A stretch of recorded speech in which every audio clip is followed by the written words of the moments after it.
silang chairman ng COMELEC, gawin ko silang chairman ng PAGCO, gawin ko silang chairman ng PCSO, at gawin ko silang chairman ng Civil Service Commission.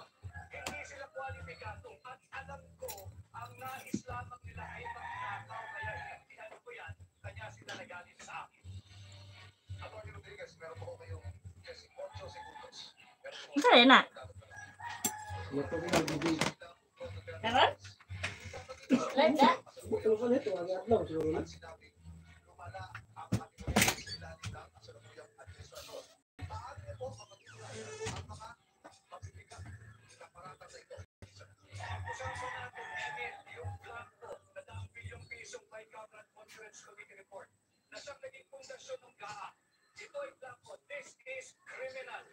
This is violation of Article 170 of the Revised Penal Code, falsification of legislative document.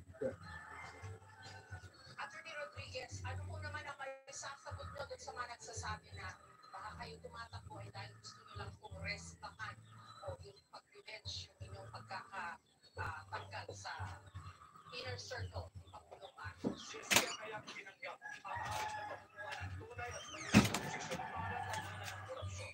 Ayon sa mention kay Emil, yung kalukuhan sa dito sa 2025 budget. Ito'y Araw-araw ata birthday niya eh. Ito, panglinis kang kuko. walang blanco, Jessica Aggaha. Ang pinapakita natin blanco ay yung may Cameron Conference Committee, yung involved bill na naging gap yung General Appropriations Bill. Maraming salamat po, Atty. Rodriguez, at kay Emil Suman. Ang sunod namang tatanungin ay si Party List Representative Kenny Essie. Sana all araw-araw birthday.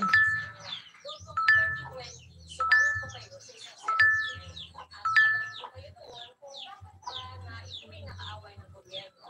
Yung mga miyembro ng mga militanteng grupo na dati pumanib sa NPA. Ang naging sagot po ninyo dito, sabi nyo dapat pagtuloy ang pagkikipagdialogo sa mga miyembro ng CPP-NP at hindi sila dapat tingnan bilang mga kalaban. At sabi po ng isang Oo nga. official doon, you have one good chance to draw a line. Sipag mag-comment, dinilit agad. And you this year. Na, Tagal na po hinihintay ko kayo at ang inyong grupong sa CPP-NPA at sinasabi need ba? na hindi naman po kayo terorista. Ang tanong ko po, bakit hindi nyo na lang po diretsahang pinahin ang CPP-NPA? Kumbaga para nakikipag-usap ka lang yan sa ano eh, sa lasing.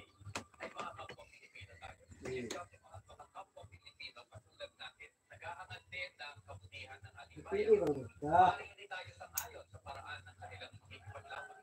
Pero kung issue at issue ang pag-uusapan, kung ugat, kung bakit sila lumalaban ang pag-uusapan, tingin ko we have more in common than we have differences. Kaya Happy birthday, Leo! Pakain ka naman! hindi sila gratuit na away. Ano na? Dapat magkaroon ng engagement sa kanila at yung peace talk sa isang paraan para Please. mag-uusapan at para Stay kanda ko. paraan para kung paano matutulungan para harapin yung usapin ng kahirapan, Mabalik yung yung tingin mo. underdevelopment, yung kawalan ng justisya, yung systematic human rights violations, yung pagpapaunlad ng ating ekonomiya. Parang lasing lang, pabalik-balik. Bakit hindi tayo mag-usap? Bakit hindi natin pagtulungan ang mga problemang ito? Tingin ko mas mabuti yan kaysa sa Okay na yan. away ng away, gera ng gera. Representative Casino, iklaro nyo na rin po. Yaman din lang na kayo po ay tumatakbo for senator. Ano po raw ba ang ugnayan ninyo sa kaliwa? Ano po ang masasagot nyo dun sa lagi mong pagre-rental sa inyo? Ako ay isang aktivista mula pa ng kabataan. Kaya hindi ko tinakagin na ako ay kaliwa. Hindi ibig sabihin yan na ako ay NPA. Hindi ibig sabihin yan na ako ay rebel. Hindi ibig sabihin yan na nakikibama ako para ibagsak ang gobyerno. Pagkaiba ko. At hindi ko importante sa ating Pero di mo talaga naintindihan yung sinabi ko doon sa Facebook. Dek, kawawa ka naman. Para saan ba to?